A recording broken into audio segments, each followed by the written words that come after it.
Hi everyone, welcome to Wool and Spinning. My name is Rachel and I can be found pretty much everywhere as well for pearls.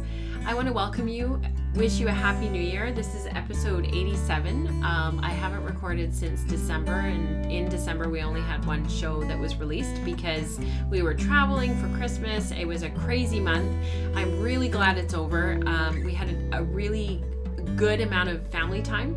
I'm not complaining, it was good, but I am glad to be back into the routine, going back to the gym, working on my stuff, and sitting here talking to you guys.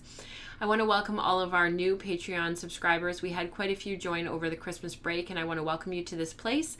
And I also want to say thank you to those who have continued to support the show and continue to keep the show on the air week after week, month after month. You guys are the reason why I'm here, and you're the reason why we're like this close to having bi-monthly live streaming for our patrons, which is really exciting. So I just want to say a big thank you and a happy new year to all of you. I received a lot of notes over the month of December wishing me and my family a good holiday and just a Merry Christmas and all that kind of stuff and a Happy New Year.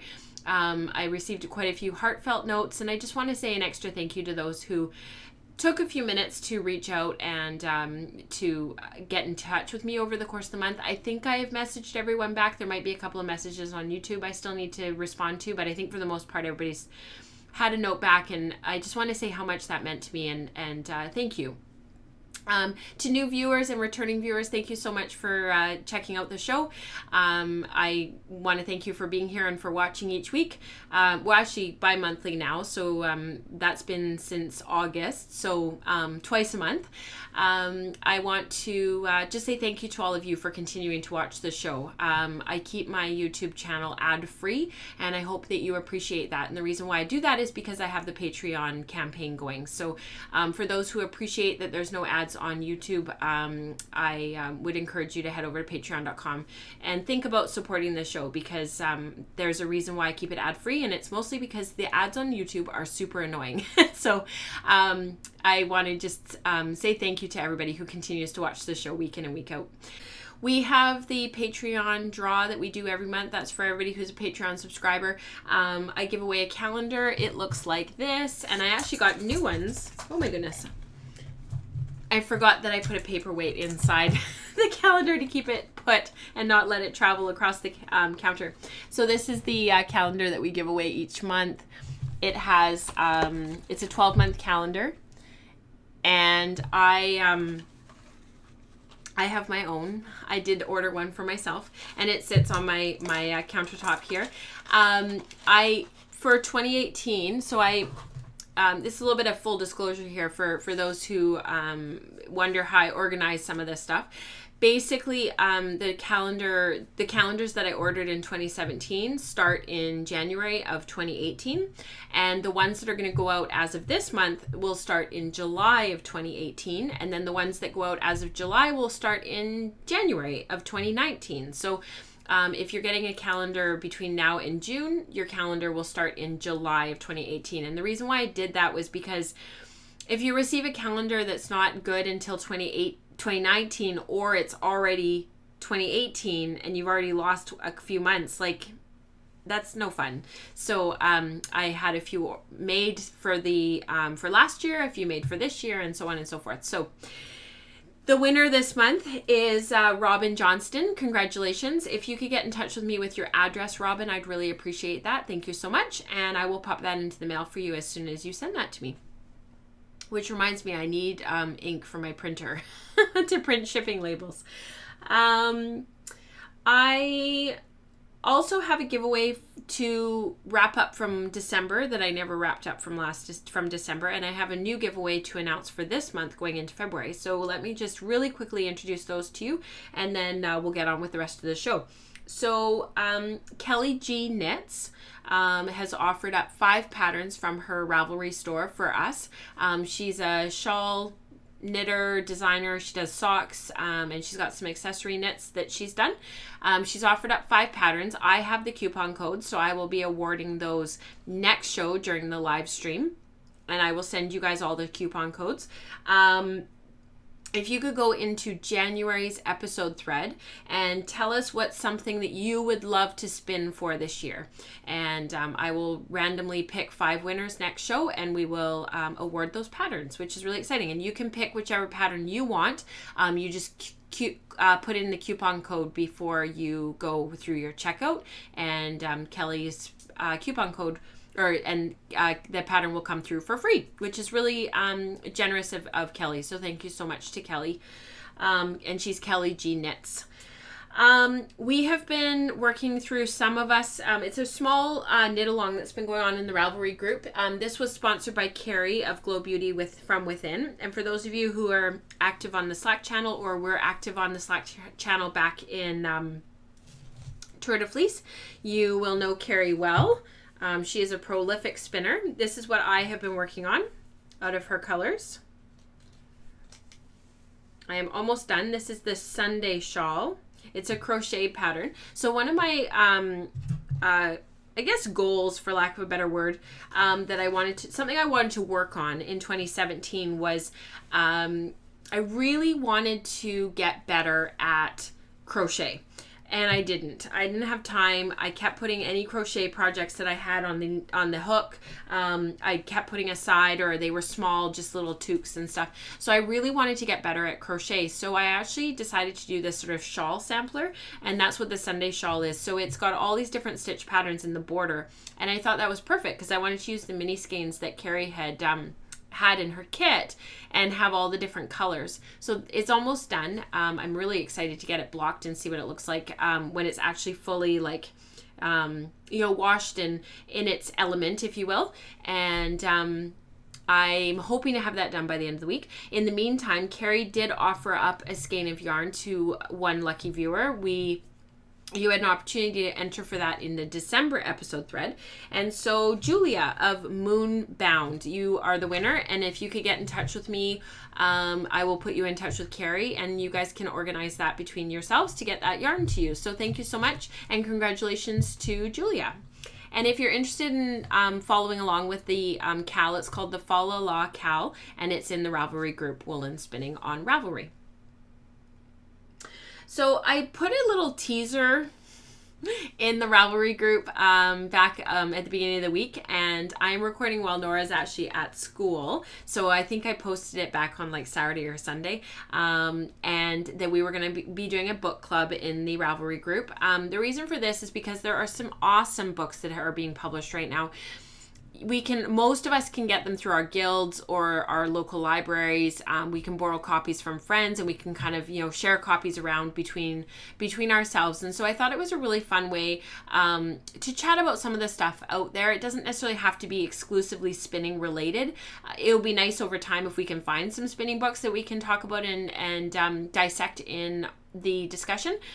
But for the first book, I wanted to do, and this was actually inspired by my friend Katrina, we are going to do Clara Parks' new book, A Stash of One's Own.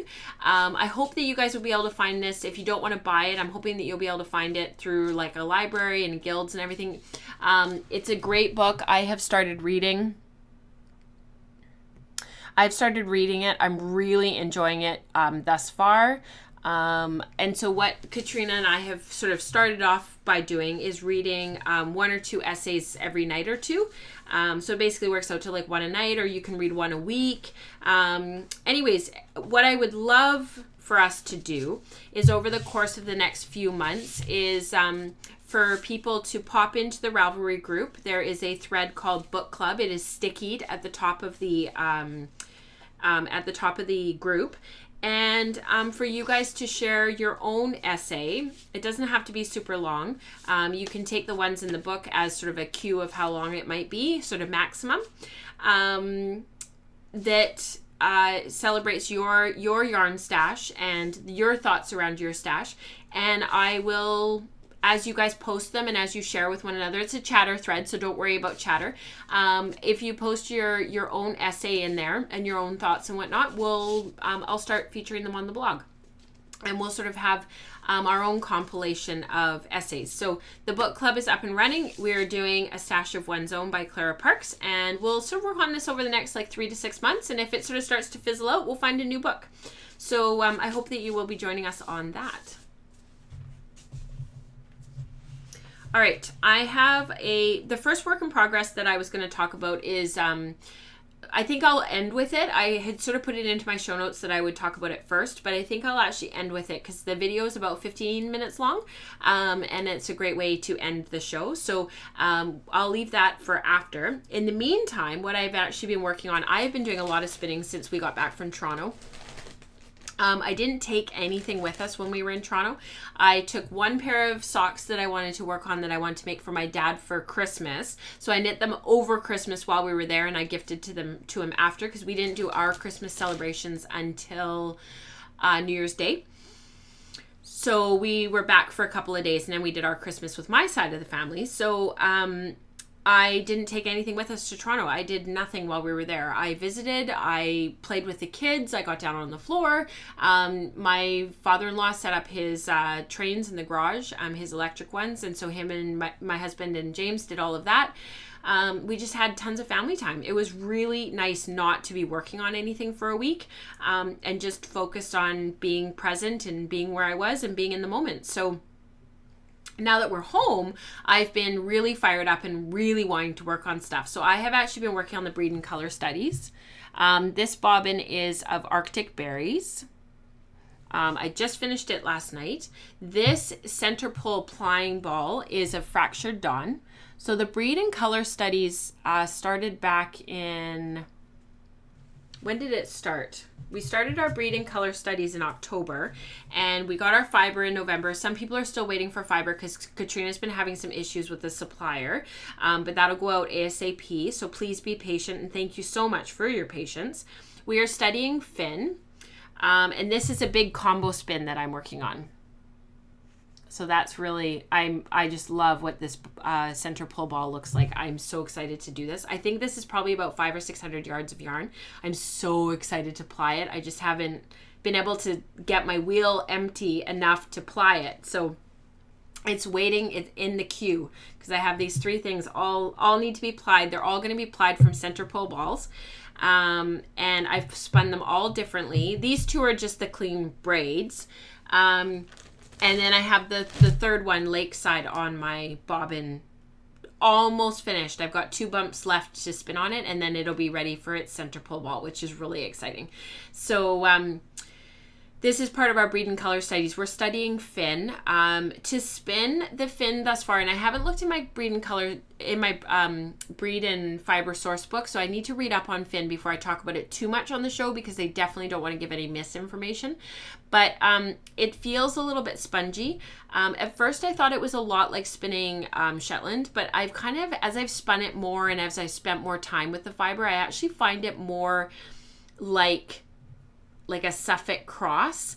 It's spongy. It almost feels a bit downy to me. It takes the dye beautifully. Like, the colors are just gorgeous, and they're brilliant. And Katrina's really been able to make this sort of lime green really pop. And some of the red, as I'm spinning it, I just think, oh my goodness, it's so bright and so vibrant. It is a bit spongy. It's a little bit on the coarser side. So this was one of the swatches that I did last month of one of the other yarns that I had already finished. And I'll see if I can hold that a bit closer for you guys. And it's definitely a little bit coarser. It's a little bit toothier. I don't think that some people will want this next to their skin. This would be a great fiber for like home accessories. Like, I'm really excited to weave with this yarn. I flashed the woven swatch last month. It was part of the January How I Spin content, and that's one of the Patreon tiers on Patreon. And I just loved how it spun up, like the drape, and even this knitted swatch. The hand of it is just, I'm in love. Which I think is where I'm getting the motivation from to keep spinning and to fire through all 3 of these braids. Because when you think about it, 3 100-gram braids, that's a lot of spinning. Like, look at how big this center pull ball is. Like, it's huge. and I just keep spinning. Like I feel like Dory from Finding Dory, like just keep spinning, because I'm just loving the fiber. It drafts beautifully. I am spinning it worsted, so short forward or short backward, depending on sort of how far. These ones I spun short backward. This one I spun short forward. Smoothing as I go, but it's still, even with the smoothing, it still created quite a lofty, light, airy yarn, which is really neat that it did that. I really loved spinning this, like really loved it. And it's really fired me back up for spinning. I was feeling a little bit burned out on some of my projects. I've got all these really big projects going on my wheels right now. One of them is from Disdarrow Ranch. It's this Romney mohair cross that I've been working on for what feels like forever. And I'm just feeling really, I don't want to say burned out, but I'm feeling saturated with it. And I'm ready for some new projects. And that's certainly what this project, while big, has offered me. I did finish some socks. These are my Into the Whirled socks. This is Superwash Targhee. I spun this as a fractal originally. And I was really disappointed when I first finished the yarn. So the yarn went into purgatory for a while, and it went into my yarn stash for several years because I spun this back in 2015, I think. This was Eating Grapes Off Wallpaper, which was kind of a one-off colorway that they did in this Completely Twisted and Arbitrary group. But I love how the socks turned out. This is why you have to knit with your hand spun, because you guys, it's just, the yarn is always, it just never disappoints. I just love how these socks turned out. They fit perfectly. I've taken some photos of them. I've posted them on my project page on Ravelry, and I have yet to wear them, but it's been cool here. Not as cold as it was in Toronto. It was minus 30 plus wind chill. It was like minus 47, so it was way too cold for us to be outside with the kids. The dog is like tiptoeing around. She didn't want to touch the snow or touch the ground. And I didn't take these with me because I had other wool knit socks that I took, because I basically wore my knit socks the whole time we were away. But I'm kind of savoring these before I wear them on my feet and put them in my boots. So that is a nice finished project. I haven't. I was going to say I've even woven in the ends, but I haven't. There they are. If you know me, you'll know that weaving in the ends is a bit difficult for me. I never get it done on socks. I get it done on everything else. I just don't get it done on my socks. But I will get the ends woven in with these, and I will start wearing them. So the last thing that I wanted to talk about was my Pacific Spirit spin. So this was my Sweet Georgia yarn spin that I've been working on for quite a while. It's on my Magicraft on my Suzy Pro. And I had a little video segment while I was spinning on it this past weekend as a way to motivate myself to keep working on it. It is almost done. So I'm hoping next show I will have some finished yarn to show you. And I hope you enjoy the segment. So for some of you, this skill and this demo is going to seem a bit elementary, but for some it's going to be helpful, so I thought that I would include it in the show. Last episode I talked about unbraiding combed top as you spin rather than ripping it all apart immediately. There's a couple of reasons why you might want to do this. You don't want to do this all the time, and you certainly want to be able to pull your comb top apart so that you can, see the colors and see how it's all working up, and just generally get an idea of how it was dyed, the integrity of the fiber itself, all that kind of stuff. But there are instances where you maybe want to leave your fiber braided and that you want to undo it as you're spinning. One of those instances may be because it's superwash fiber, and superwash fiber does tend to drift apart and come apart as you spin it. And I tend to leave my superwash fibers braided when I am planning on spinning across the top, which is what I am doing here. I have released videos in the past on how to spin across the top, but here you're watching me spin across this comb top using a short backward draw. So I'm pinching and pulling the fiber back and away from my front hand. The nice thing about leaving your fiber braided, particularly when it's superwash fiber, is because it tends to drift apart and it gets very, there's nothing to hold it in alignment when it's, when there's no scales and there's nothing toothy to the fiber. So when you've got your whole back hand, fiber supply hand, this hand is also called that, fingering this, fingering this back fiber, it can sometimes start to become a hot mess. It starts to drift apart, it gets fuzzy, you can even felt it if you're sweating a little bit. And particularly as a newer spinner, our fiber tends to get a bit mucky when we're learning how to do some of these skills, because we're a little bit stressed and we're holding onto our fiber quite tightly. There's lots and lots of reasons why this can happen. So for me, when I'm spinning some of these fibers, and I know that I'm going to spin the braid end to end, I don't unbraid it. I leave it braided, and as I get to the end, so here I usually leave a bit more. Once my hand can sort of fit around the fiber in front of the braid, I tend to unbraid it at that point. So I pull it once. I didn't mean for that to break. I just pulled it a little bit too hard. I'll reattach there. And then I start spinning again, and I'll spin through the rest of this blue. It's this gorgeous, bright teal blue color. It's just one of my absolute most favorite colors in the whole wide world. And as I get more and more down into the brown, I will unbraid the next bump of the braid and continue on that way. And like I said, this isn't a technique that you want to use all the time, but particularly when you're practicing spinning across the top, which is quite a skill and does take a lot of time to learn how to do. It's a nice way of keeping your fiber organized and not allowing it to start to drift apart and start to become a hot mess in that fiber supply hand, which is the hand that's to the back. Remember, whenever you're spinning across the top and when you've got all of the fiber in your hand, you're the driver, you're the pilot. You say what goes forward and what doesn't go forward.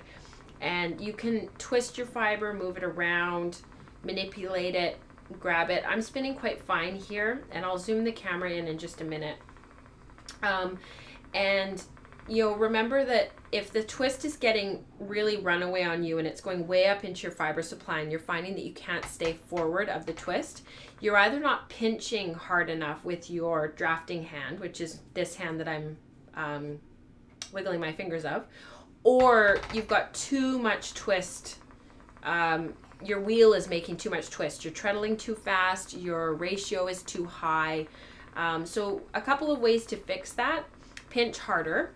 Another way to fix that is to go down to a lower ratio. So if you find that you're treadling quickly and you're feeling a bit stressed and you're learning this new skill and maybe it's not going as well as you had hoped, just decrease your ratio. Go to a bigger pulley on your wheel. So maybe you're spinning on 15 to 1, decrease it down to 8 to 1 or 9 to 1, maybe even 10 to 1. Just give yourself that space around letting that, not allowing that twist to build up so much, so that you don't have to worry about whether or not your feet are treadling quickly. To put some perspective in this, I am a very slow treadler. I don't tend to treadle very quickly. And so I'm actually spinning right now on about 25 to 1. I want a really high twist singles, and I'll zoom the camera in so you can really see this. There's quite a high twist yarn there. So, and when I ply it, I'll actually put a little bit more twist into it so that it looks a little bit more like that. And my reasoning for that is because I'm actually hoping to weave with this yarn. So I want a really, really strong yarn that can withstand quite a bit of tension. So I'm actually spinning to about, I think I was spinning to about 16 wraps per inch. And when I go to ply it and finish it off, it'll be more like 18 wraps per inch. I'm trying to do this all with one hand. It's a bit challenging. There we go. There we go. 18. Once it's plied tightly. This is a spinner's control card. These are only as good as your consistency. I use mine's from Sukkaplaki, based in Finland. Alexi is just awesome. And the trick with these is to be consistent. So whenever you're checking your singles, or you're checking your plied yarn, you want to make sure that you're holding a similar tension on it every single time. It does take a little bit of practice, for sure. But be consistent with it, and you'll have good. It's a good landmarking, good opportunity to sort of see sort of roughly where what you're spinning to, and how it's going, whether or not you're being consistent or not. I think we tend to have this attitude that it's got to be absolutely perfect, and in a big project, that's not necessarily going to be the case. We're working with our hands. We're not machines. We start projects, we finish projects. This project, for example, started back in November, and it's now the new year. It was part of my Spin the Bin for 2017, and I didn't get it done because of lots of other things that were going on. And I'm still working on it. So I'm hoping to get this finished over the next week or so. And I'll maybe have some finished yarn to show you towards the end of the month, I'm hoping. I'm actually really torn about whether or not I should do a center pull ball to ply this, or if I should Navajo or chain ply it. I'm really, really torn. I'm having a difficult time figuring out if I want to keep the colors clean, or if I want to see what these colors would look like folded back on themselves. Because I have another spin that I'm going to be putting with this. That's the same fiber, but I carded it. And I mixed all the colors together and created sort of this heathered green that I talked about a long time ago on the podcast. And I'm really wondering if I should, have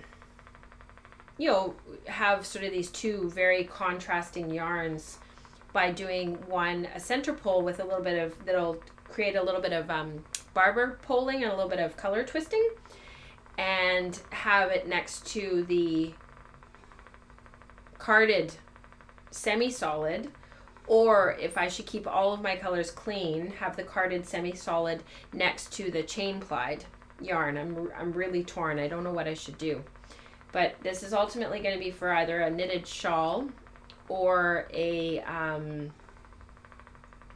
woven stole.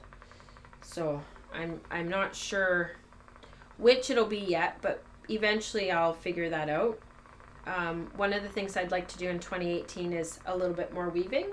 I don't have a ton of time to do a lot of weaving, mostly because I have to, every time I make choices to do non-spinning stuff, I am choosing not to work on big spinning projects that I've got on the go right now. So that's something that I am trying to balance for 2018, is not amassing too much more of a yarn stash, and continuing to use stuff up, but also spinning through some of my fiber that's been sitting for a while that I would really like to turn into yarn so that I can work on some big projects. So that obviously will be conversation that I will continue into the new year. I wanted to show you the bobbin of this. So you will notice that it's incredibly full. This was part of my lace. This is my new lace bobbin that I just got this is my Magicraft Susie. I just got this bobbin, these bobbins with the lace kit back in late November, early December. And one of the things that I like to do when I first get new bobbins and when I haven't spun fiber to a bobbin is I like to see how much fiber I can actually get on the bobbin. I usually just do it once. I wouldn't normally recommend filling your bobbins quite this full because you will see at the front here it's like overflowing. It's a little bit too full, but I really wanted to see whether or not on these baby bobbins, these lace bobbins, this is what they look like. They have a really thick core. I wanted to see if I could get an entire 4 ounces on here, just for future reference more than anything. Not because I would ever do this again. I just like to know, can I fit, how much fiber can I fit on my bobbins, so that I know. Especially when you're spinning fine like this, and you've got the really super high ratios. It really, if I can fit a lot of fine cotton on here, that really sort of opens up a lot of possibilities in terms of the number of plies and how fine I'm spinning, how quickly I can spin that, especially when you're spinning long draw with the plant-based fibers like cotton.